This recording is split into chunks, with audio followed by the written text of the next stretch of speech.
ngaha turaje nyagasani twitabira ingoma y'urukundo, karame karame karame dawe, ku izina ry'Imana Data na Mwana na Roho Mutagatifu, amen. Turabasuje bana b'Imana, nimugire amahoro.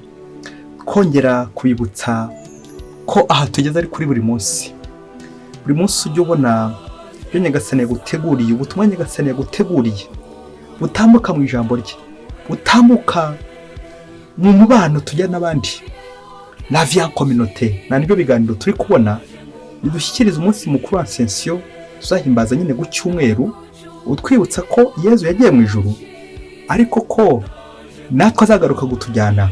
Uko gutujyana rero turi kuba twitegura, tuzirekana ko turi mu isi y'abantu, isi y'abanyabyaha, ariko bari kwitunganya kugira ngo bagere mu ijuru. Twaremeye twese kuzajya mu ijuru, niho tuzishima iteka. Ikiganiro cy'uyu munsi mu mwiherero wacu twatangiye kirerekeza ku bibazo, ibitotezo, agahinda. Ese iyo uhuye n'ibibazo ubigeze ute? Ikiganiro kiraza kwitwa ikigeragezo. Ikigeragezo umubyeyi we. Mu buzima bwose turageragezwa. Mutagatifu Padre Pio yavuze ati, Imana ikunda roho iri kugeragezwa. Iyo umuntu burya ari kugeragezwa, nta nicyo gihe Imana iba iri ku ruhande rwe cyane. Iyo umuntu ari mu kaga mu bibazo, noneho aho ngaho narinjye kuvuga niba Imana imuri ibyicaro byayo, ujye wihangana kuko nyagasani kuri hafi. Nuhura n'ikigeragezo bizagenda bite? Twibuke ko turi mu kiganiro cyacu la vie en communauté, ubuzima bwo kubana n'abandi. Mu buzima bwo kubana n'abandi duhura n'ibisitaza byinshi, ibibazo, ubukene, inzara, na za zindi nyine zibana zikomanya amahembe, nazo hari igihe biza.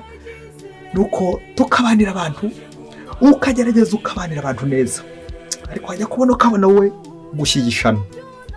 Ibi rero no kugira ngo wongere wiyibutse ko ubuzima turimo bugoye ariko bushoboka. Reka duhere ku ijambo ry'Imana riza kugenda rigusukura, yongere kwibutse ko turi ku isi, ushyira ibirenge hasi, ube muri communauté ukuri, uhakora icyo nyagasani yaguhamagariye guhakora. Hari ubutumwa nyagasani yaguhaye. Ijambo ry'Imana tujye kwakira dusanga mu gitabo cya mwene Siraki, umutwe wa 2 umurongo wa 1 kugeza ku wa 6. Fora icyo havuga, nawe urakizi nanjye ndakizi, ariko reka tugerageze duhasome. Ikigeragezo, uko wakwihanganira ibigeragezo. Mwana wanjye, niba wiyemeje gukorera Uhoraho, tegura umutima wawe kuzihanganira ibigeragezo. Umutima wawe uzabe umunyamurava, kandi ugire ibitekerezo bihamye, ntugakangarane mu gihe cy'amakuba. Uzamukomereho woye kumutatira, bityo uzakuzwa ku munsi wawe wa nyuma. Ibikubayeho byose ujye ubyemera, kandi ujye wihanganira amagorwa aguca intege, kuko zahabu isukurirwa mu muriro, n'intore zikagaragarira mu makuba. Uziringira Uhoraho azagutabara, uzajya unyura inzira iboneye kandi umwizere. Iryo ni ijambo ry'Imana. Nizere ko ijambo ry'Imana atari ubwa mbere ryumvise. Niba atari ubwa mbere ryumvise, vuga uti amen, ryikiriza uti dushimiye Imana. N'ubundi buryo bwose wakoresha muri komenti, ugenda ugaragaza ko turi kumwe, ugenda ugaragaza ko hari icyo nyagasana kubwiye, nawe hari aho nyagasana gusanze. Nyagasana kuze kudusanga mu bibazo, ujye umubwira uti nyagasana mpa igisubizo gikwiye. Cyane igihe usoma ijambo ry'Imana, n'igihe turi kuganira nk'uku nguku, turi kumwe aha ngaha, ukagenda usubiza uti nyagasana urakoze. Ijambo rikomeye wasubiza ryitwa amen. Amen ubundi bivuga Imana ubwayo. Niyo mpamvu rero numva ijambo ry'Imana ujye ubanza uvuga uti amen, urakoze nyagasani, kuko hari icyo ugiye kumbwira, ugiye kumbishura ikintu gikomeye cyane. Nyagasani ntabwo ajya apfa kuza. Iyo aje afite impamvu, aje iwawe arakureba agasanga waratangiye igihe cy'ibigeragezo, igihe cy'ibyago, igihe cy'amakuba, noneho yakureba akabona utangiye kwiheba, akabona utangiye gucika intege. Aje rero kugira ngo ukomeze n'iri jambo rye, akubwira ati mwana wanjye. Ako kantu gatangira karashimishije cyane, mwana wanjye, kuko turi abana. Iyo umuntu ari umwana, abazirikana ko afite umubyeyi, azirikana ko ashyigikiwe, azirikana ko ntacyo yaba mu gihe umubyeyi muri hafi. Natwe rero Imana n'umubyeyi wacu ituri hafi. Mwana wanjye, uzihanganira ibigeragezo, tegura umutima wawe. Ibyago bikunze kuza ku bakristo, indwara, ubukene, inzara, kugira ngo twese tunyure mu mujyi umwe na Kristo. We wabaye umumenyerere w'ibyago, akihangana kugeza ku ndunduro, akema kunywa no mu rupfu, agapfa adupfiriye kugira ngo aducungure, ariko yarazutse ajya no mu ijuru. Nacyo turi kuzirikana twongera kwitegurira hano ku isi, kuko hano ku isi naho twitegurira kugira ngo Nyagasani natujyana koko azabe yaratangiye kugenda dusukura tukiri hano ku isi. Ikigeragezo wa mubyeyi we, mu kuzirikana ku kigeragezo reka tubanze tuzirikane ikintu cya mbere kijyanye n'ubuzima, uko wakwita ubuzima. Bajya bavuga ngo cya mbere, ubuzima si umurongo ugororotse, ahubwo ni zigizage, ni ibintu bigenda byinyuranamo ku buryo butangaje, kandi niyo Imana n'ikibigorotse ku mirongo igoramye, kuko twebwe turi abanyabyaha, ariko Imana igenda idusukura buhoro buhoro. Imirongo igoramye, ubuzima ntabwo ari ikintu kigororotse ngo nzanyura ahangaha mpaka ngere hano mpaka. Oya, no kwitonda. Ushobora kunyura hano, umuyaga ukaza kugutegeka ukanyura ku ruhande, ukanyura iburyo kandi uteguye kunyura ibumoso, bibaho, ujye ubyihanganira. Icya kabiri, ubuzima nta formule bugira, ati nimfata rimwe ngateranyaho gatatu biraza guhinduka kane, hanyuma nimfata kane ngakuramo rimwe biraba gatatu, ugakomeza. Ntabwo ari uko ubuzima buteye. Aho ni mu ishuri za calcul mathématique, ubuzima ntabwo ari mathématique. Uzi ko hari n'imvugo yagutera ubwo bigira iti umubiri ubyara udahatse, ukaba uri muzima none ejo ukabyuka warwaye, ukaba umeze neza none ejo ukabyuka umeze nabi, ukaba uri umukire none ejo ukabyuka wakennye, ukaba nanone ushobora kuba wari ukennye none ejo ukazakira. Ibyo rero mva nta formule twashyiramo pe, nta rati twabishyiraho, kuko ntabwo nyirizina tubasha gusobanukirwa nuko imbere yacu hameze. Umubiri ubyara udahatse, wari umusore w'intarumikwa, wajya kubona ukabona urashaje, wajya kubona ukabona imbaraga zirarangiye. Icya gatatu twazirikana ku muntu, kandi noneho gikomeye, ni imvugo n'iyindi igira iti umuntu ni mugari, umuntu ni munini, l'homme pas à maîtriser, umuntu niyobera. Ntabwo ushobora na rimwe kuba wamumaramaza wese. Icyo bita iyobera mu iyigamana ntabwo ari ikintu gitumvikana, ahubwo ni ikintu wumvaho, ukakibonaho, ukacyumvaho, ntukimaramaze uko cyakabaye. N'umuntu nawe niyobera, c'est un mystère, l'homme est un mystère. N'umuntu utahita umenya ako kanya, ugenda umenya buhoro buhoro. Uzi ko ushobora no kubana n'umuntu imyaka 20 ukaba utaramumenya, ushobora no gusaza imyaka 50 ukaba utaramumenya. Nibyo bijya bitubaho mu ngo zacu, mu mibano, aho tubana n'abandi, ukaba utashaka kumenya umuntu uko bikwiye, uko biri. Wamenya ute se kandi utari Imana nyine yamuremye? Ngo wa muntu tubana, umuntu ni wandi uri ushaka kubera ikibazo neza agakuzengereza, akakugira nawe akakugambanira, akakurya iyo udagambaniye Yezu kandi babana. Ikindi gihe ariko ashobora no gukubera igisubizo, akaguherekeza, akagufasha, agakwitaho. Rero icyo twaza gusaba natwe, ntabwo turi abamarayika, nta nubwo turi amashitani, turi abantu. Tuza gusaba Nyagasani n'inyigisho y'uyu munsi, tumusabe kugira ngo tube igisubizo. Icyama ntaba ari uteza ibibazo muri societe, muri communauté, mu bo tubana, akaba ari njye wabereye ikibazo. Koko ndaza gusaba Nyagasani nanjye byanshimisha ko nabi igisubizo cya communauté, igisubizo cya communauté yaho ndi cy'urwo ndimo, cyabo tubana, mbabere igisubizo. Urabe igisubizo mu gihe naho tuza gusoreza, kuko hari gihe haze ikigeragezo, ukaba ureba abandi ikigeragezo, ukaba ureba abandi ikibazo. Koko gukinge ntabera abandi igisubizo ubundi. Muvyeyi, koko aha buri munsi nakubera igisubizo, aha buri munsi wambere igisubizo, tubera abandi ibisubizo buri munsi. Mukomeza tuzirikana ku kigeragezo, fata agatambaro kawe, mushwari yawe, uze kwihanagura, kuko ngiye kubwira inkuru hari waza gufatwa n'ikiniga neza, ukabura ahantu wahungira, ukabura ahantu wagera gute muvyeyi wahungira.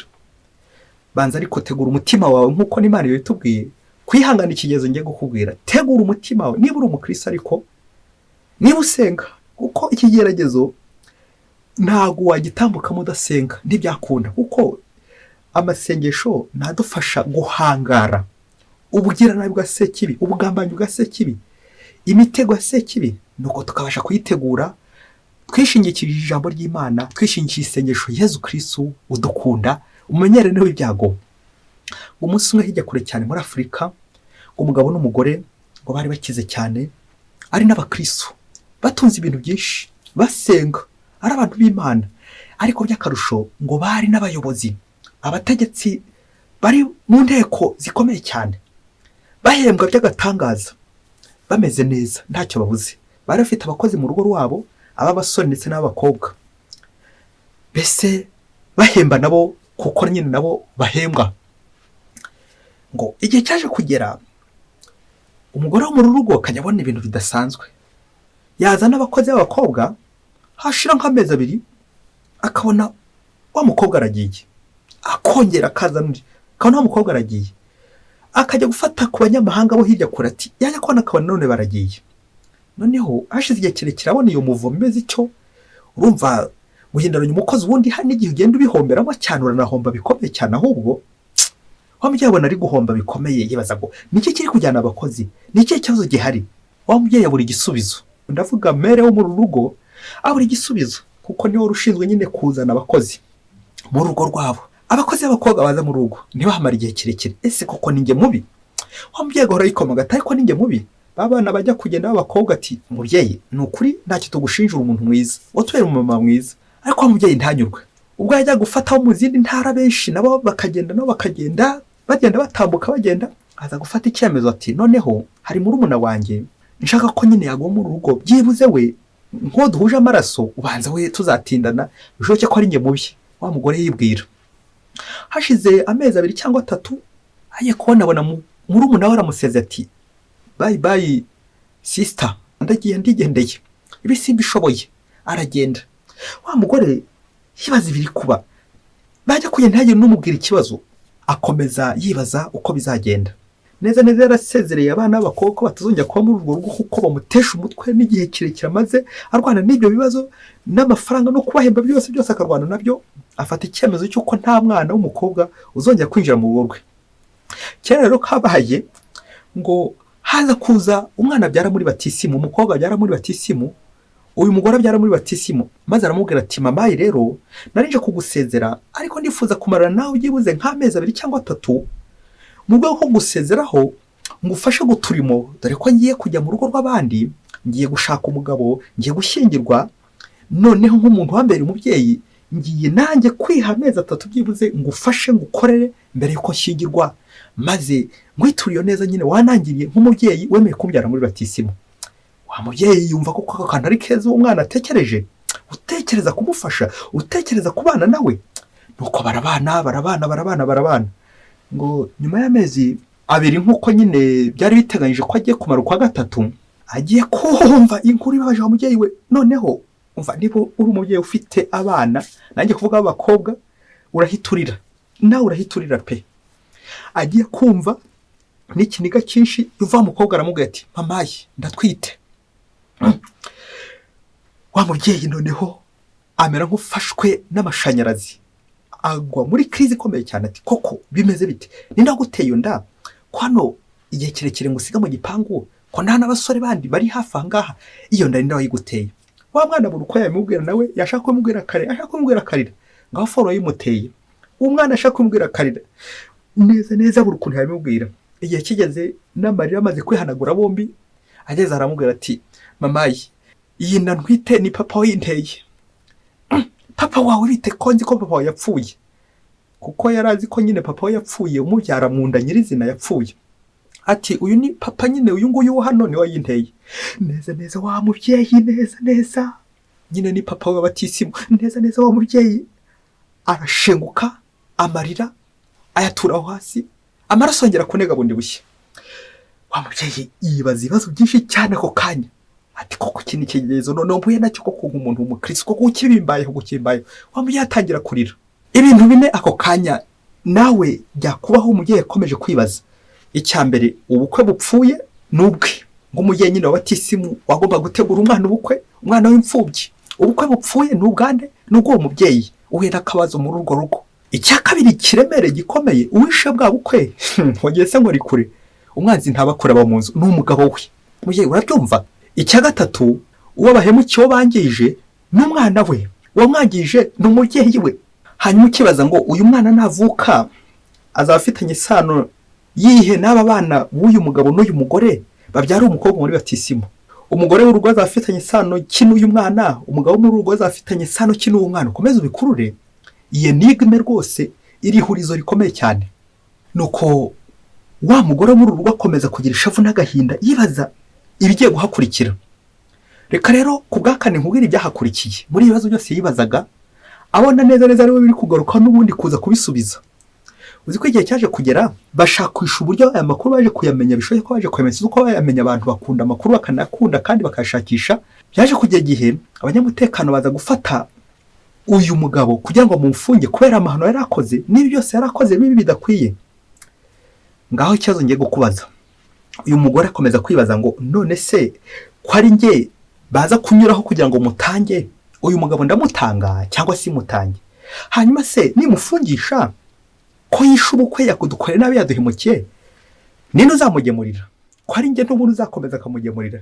Ko ari njye n'ubundi uzakomeza gukora bino? Ndabigenza nte? Umugabo ndamufungisha, ndamureka akomeza akora amabi, ndabigenza nte?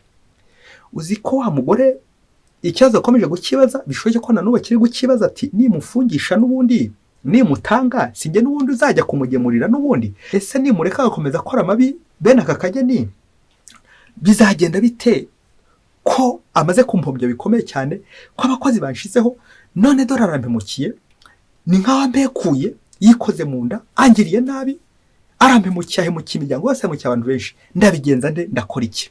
Wa mugore abonye ibibazo bimurenze neza neza agiye gusara, yibuka ko ari umukristu, nuko ajya muri chapelle ngo asigara abajije ati Yezu, ari wowe uhuye n'aka kaga ugahura n'umugabo umeze utyo, ukabana n'umugabo umeze utya, ugahura n'iki kibazo cy'ingutu, ihurizo rimeze ritya, Yezu ari wowe wabigenza ute? Wa mugore bivuze ko yaje kubona igisubizo nyuma, nanjye singizi, nawe ntukizi, ariko ushake nawe uburyo ushobora kugifindura igisubizo Yezu yamuha mbere y'iki kibazo. Bayoboke b'Imana, Yezu Kristo akuzwe. Yezu ari wowe wabigenza ute? Reka dusoreze ku bintu bitatu nanone biza kugukebura, bikwibutse kuri kwisi, bikwibutse ko utarajya aho shitani atatera ibuye. Ikigeragezo uburyo wagitsinda, uko watsinda ikigeragezo. Icya mbere ni ugukwibutsa ko uwo ari we muntu, wa muntu mubana, ko atari umumarayika ndabe na shitani. Rimwe ashobora guhembwa akazana amafaranga menshi, ariko ikindi gihe ashobora no kuguhombya, kuko ubuzima nta formule, umuntu ni mugari. Ushobora kuba wizeye ngo ubanye n'umuntu ni mwiza cyane, ariko akazaguhemukira. Ese naguhemukira uzabigenza ute? Nawe aho uzihutira kujya kubaza Yezu uti Yezu ari wowe wabigenza ute? Ibi biratwibutsa ko muri iki duhura n'ibibazo byinshi, bimwe turabikemura, ibindi ntitubishoboye kubikemura, ariko uzakemura ibibazo byacu ninde? Ujye ugana kwa Yezu wa mubyeyi we.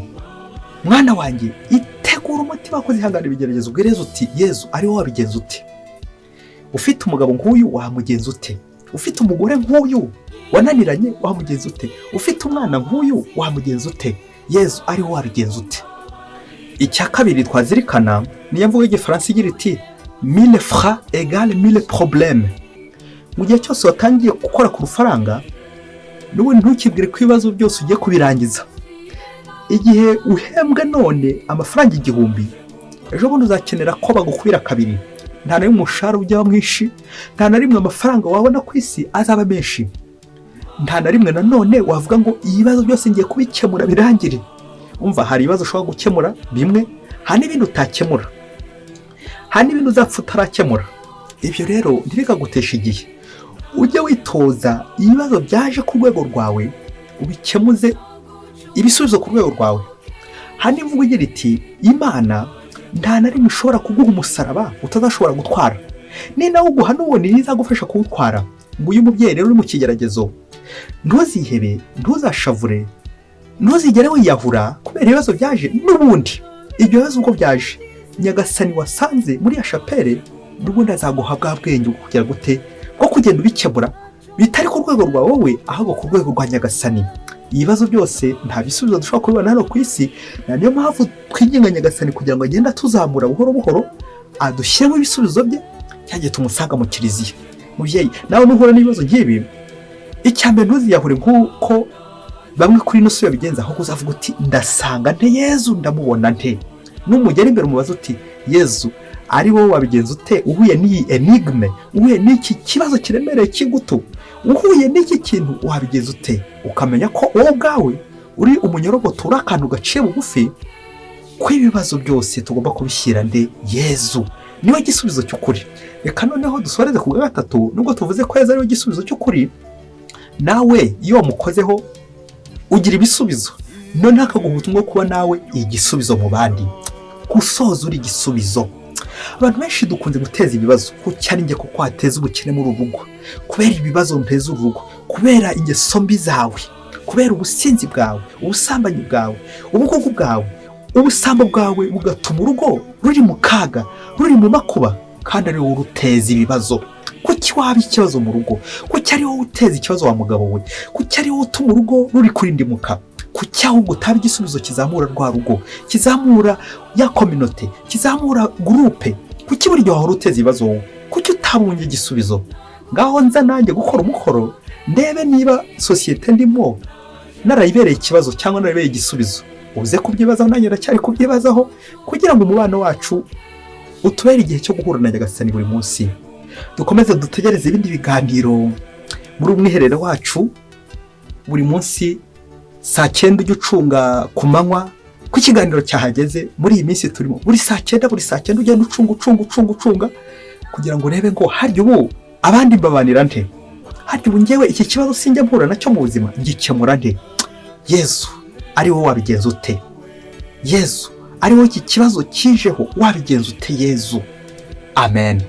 Mwese Imana ibaho umugisha, Imana Data na Mwana na Roho Mutagatifu. Amen. Padiri Masumbuko Ladislas wa Diocese ya Cyangugu.